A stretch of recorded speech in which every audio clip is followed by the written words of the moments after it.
المسلحة بتسليم السلطة لمدنيين. معي من بورسعيد الصحفي أحمد الجمال. حدثنا أولا أحمد عن هذا الاحتجاج لمستأجري محلات المركز الدولي على زيادة الإيجار. نعم، اعترض مساء أمس مستأجرو محلات المركز التجاري الدولي في بورسعيد الكائن أمام ممشى بيليسيبس على زيادة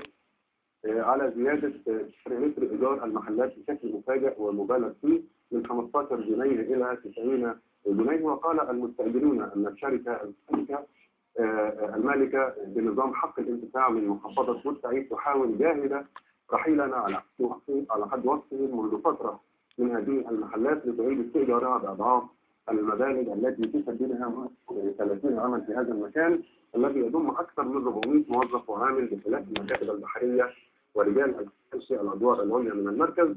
وأشار أيضا المستأجرون إلى محاولة إنهاء المشكلة بشكل ودي يرضي الطرفين، ولكن الشركة رفضت برغم أنها تنتفع بالمساحة الكلية مقابل قيمة إيجارية إثنية وهي $1 في العام منذ 30 عاما بهدف تنمية المجتمع وتشجيع السياحة وتوفير فرص عمل.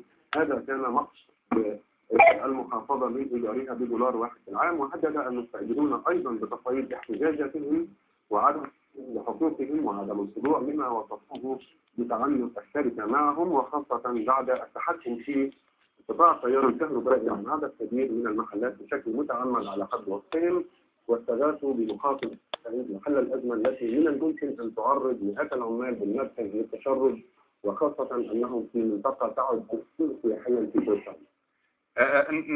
نتحدث عن يعني مدى الاستجابة للوقفات الصامتة ضمن سلاسل الثورة في بورسعيد. نعم، بالأمس نظمت مجموعة من شباب بورسعيد أطلقت على نفسها سلاسل الثورة. ضمت هذه المجموعة كل التيارات وطوائف الحركات في بورسعيد، ونظمت عددا من الوقفات الاحتجاجية الصامتة في 3 أحياء بالمدينة اعتراضا على ما وصفوه بتباطؤ المجلس العسكري في تسليم السلطة للمدنيين مما تسبب في ضياع مطالب الثورة.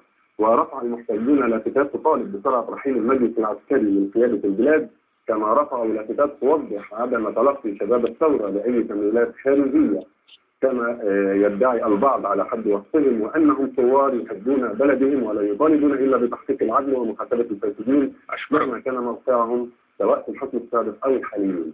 أشكرك شكرا جزيلا الزميل الصحفي أحمد الجمال، كنت معنا من بورسعيد.